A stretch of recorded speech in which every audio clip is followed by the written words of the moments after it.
Berikut ialah sedikit latar belakang guru dalam bidang yang telah diwawancara oleh kumpulan kami. Nama guru yang telah diwawancara ialah Laila Haryati binti Zahir atau Jafri.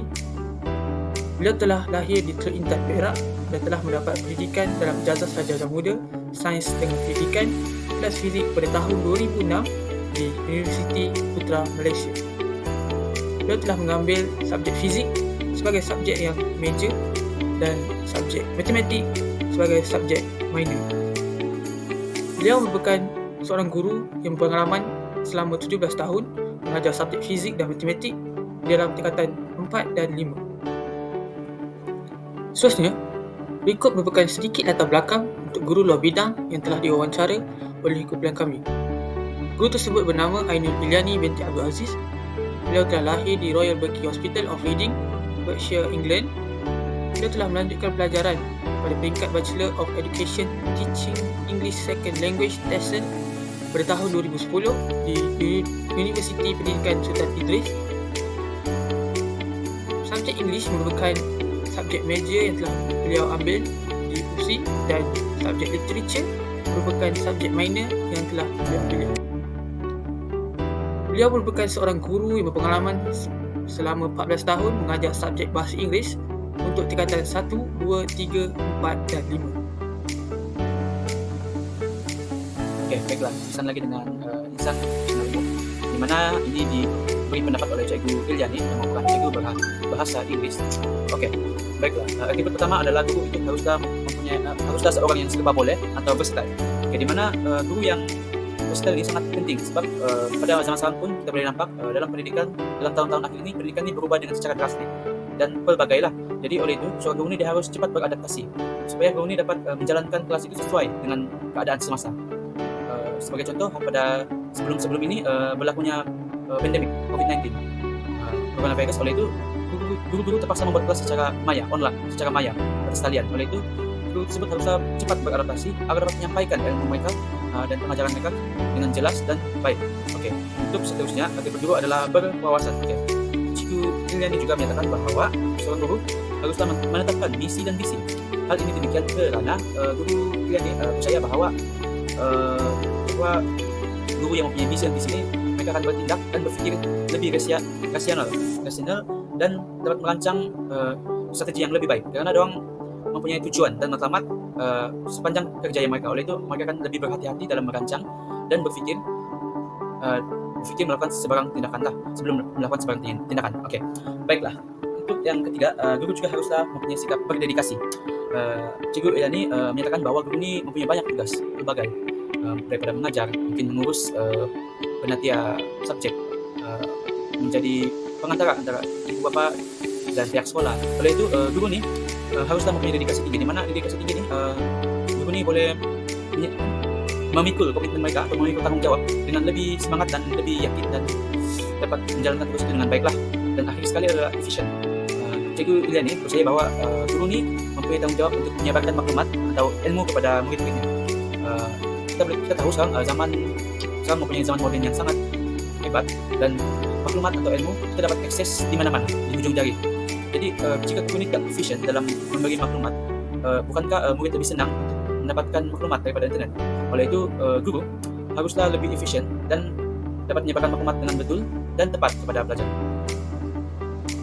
Itu saja daripada guru Insan, maafkan saya, Insan Guru Profesional Umum. Baiklah, kita teruskan lagi dengan Insan Guru Profesional Bidang Fizik, iaitu Cikgu Laila. Okey, untuk yang pertama, Cikgu Laila menyatakan bahawa guru itu mesti peka dengan keadaan sekeliling. Okay, kenapa? Sebab dalam tahun ini saja atau setiap tahun pasti ada isu pendidikan atau isu atau perubahan lah yang berlaku dalam pendidikan. Oleh itu, guru yang peka dengan keadaan dia akan lebih bersedia dan lebih bijak dalam merancang strategi untuk menghadapi segala isu-isu yang berlaku dalam pendidikan.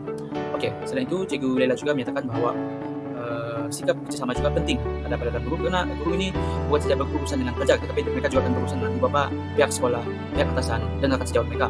Oleh itu, apabila guru ini dapat bekerjasama, dia dapat memudahkan lagi perjalanan dia sebagai menjadi seorang guru. Okey, untuk yang ketiga pula, kemahiran komunikasi. Okey, untuk yang ini sangat ditekankan oleh Cikgu Laila kerana ialah sebab kemahiran komunikasi ini merupakan teknik yang seharian-harian kita guna. Lagi-lagi kita mengajar di kelas dan berbincang dengan berbagai pihak. Oleh itu kemahiran komunikasi ini sangat penting jika guru tidak mempunyai kemahiran komunikasi yang sangat tinggi, mungkin masa mengajar mungkin akan suka untuk pahami apa yang disampaikan oleh guru. Oke, dan akhir sekali adalah sastia tinggi. Oke, sastia tinggi ini Cikgu Lela percaya bahwa guru ini merupakan model insan yang positif kepada pelajar dan juga masyarakat.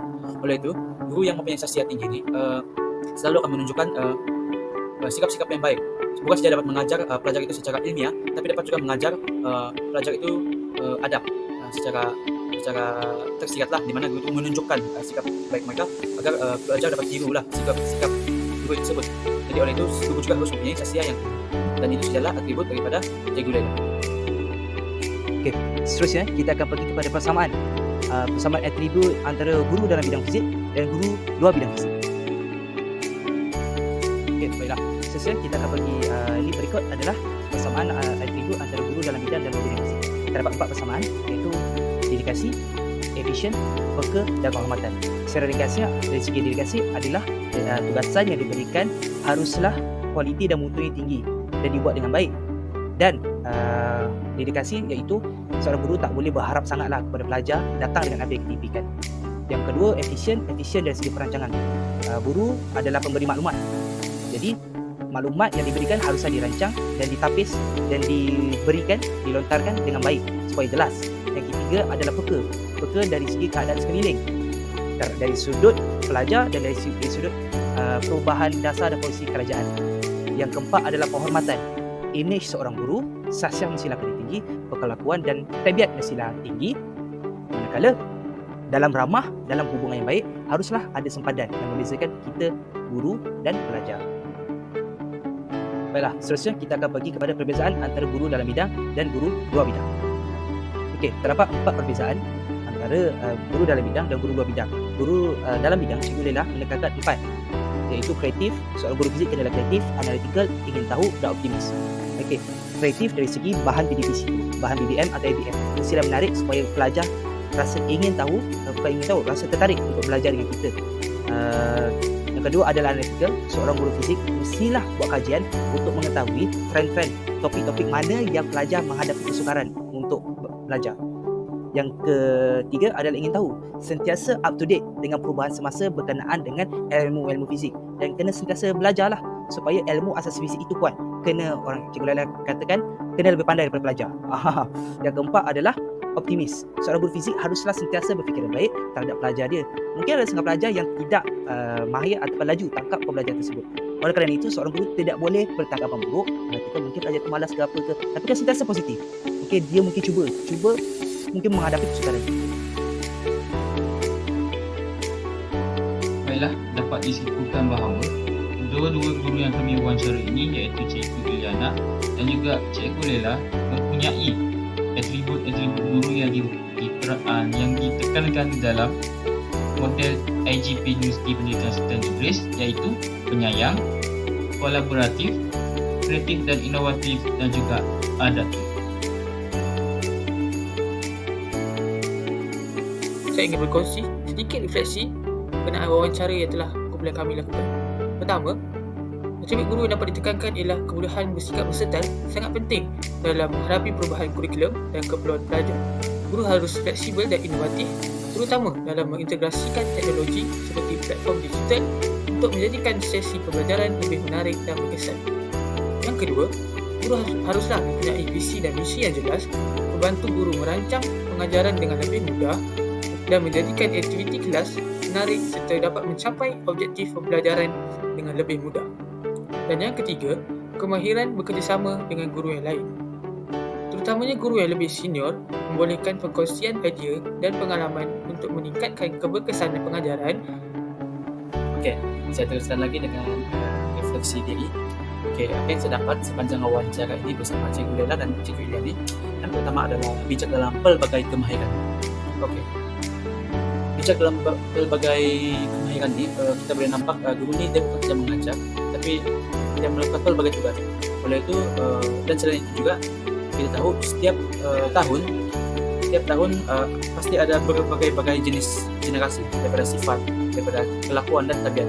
Jadi jika guru itu kita mempunyai pelbagai kemahiran, mereka akan sukar untuk mengajar di kelas. Okey, selain itu sasya yang tinggi. Okey, seorang guru ni dia pada pendapat saya dia merupakan adalah model insan yang positif kepada pelajar. Jadi seorang guru yang mempunyai sasya yang tinggi dapat menjadi model yang baik untuk pelajar untuk teruskan lagi sifat positif mereka atau mengembangkan lagi sikap positifnya mereka. Kita pun sebagai guru juga dia tidak mengajar secara ilmiah, tapi mereka juga mengajar daripada adab, membentuk adab pelajar tersebut. Oleh itu seorang guru yang sasya yang tinggi dapat mengajar bukan saja daripada bincang ilmu pengetahuan, tapi daripada sasya atau membentuk pelajar itu lebih disiplin. Dan yang ketiga adalah peka dalam keadaan sekeliling. Okey, peka dalam keadaan sekeliling seperti yang pada guru-guru insan profesional ini menyatakan bahawa isu di pendidikan ini sangat banyak dan setiap tahun pasti berubah-ubah dan bertambah. Oleh itu guru yang peka dalam keadaan sekeliling ini dia dapat lebih bersedia dan lebih bijak dalam merancang strategi. Oleh itu bila guru itu peka dalam keadaan sekeliling, mungkin guru itu akan lebih bersedialah menghadapi segala rancangan, segala cabaran. Okey, dan akhir sekali adalah dedikasi yang tinggi.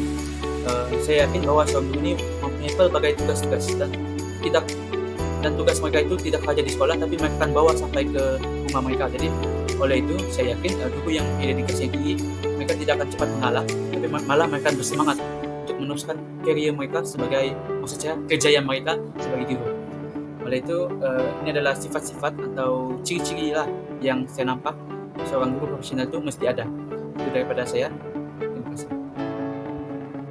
Sebaik antara refleksikan diri saya, apa yang saya dapat selepas wawancara ini adalah 3 poin. Yang pertama adalah kehormatan, analytical deficit. Kehormatan dari segi karakter. Apakah karakter yang saya ingin bawa kepada pelajar-pelajar saya? Karakter tersebut mestilah mempunyai sasya yang tinggi dan memberi orang kata sense of respect lah, supaya pelajar tahu yang saya ini seorang guru dan saya ini seorang pelajar. Saya tidak boleh terlalu baik dan terlalu ramah kepada pelajar. Saya kena ada sempadan itu.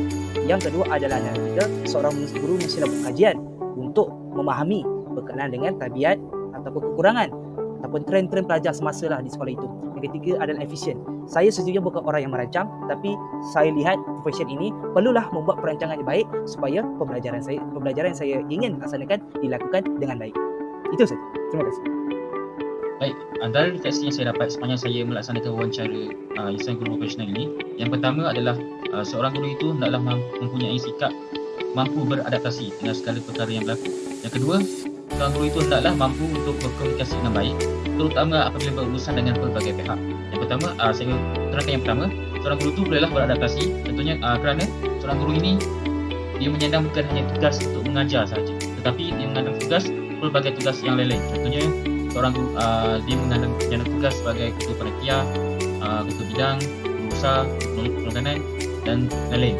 Oleh yang demikian, seorang guru itu perlulah belajar dan mampu untuk beradaptasi dengan segala perkara yang berlaku bagi memastikan PDPC ataupun pengajaran pembelajaran semasa di kelas dapat dijalankan dengan baik. Yang kedua, guru mampu untuk berkomunikasi dengan baik dengan semua pihak, sebab guru ini bukan hanya berurusan dengan pelajar dia, iaitu mengajar dalam kelas, tapi guru juga berurusan dengan berbagai pihak, contohnya pegawai pendidikan, guru besar, rakan-rakan sejawat. Oleh itu, komunikasi ini perlulah sentiasa berjalan dengan baik supaya dapat sekiranya berlaku masalah dapat disalurkan dan dapat dibetulkan dengan baik. Sekian, terima kasih.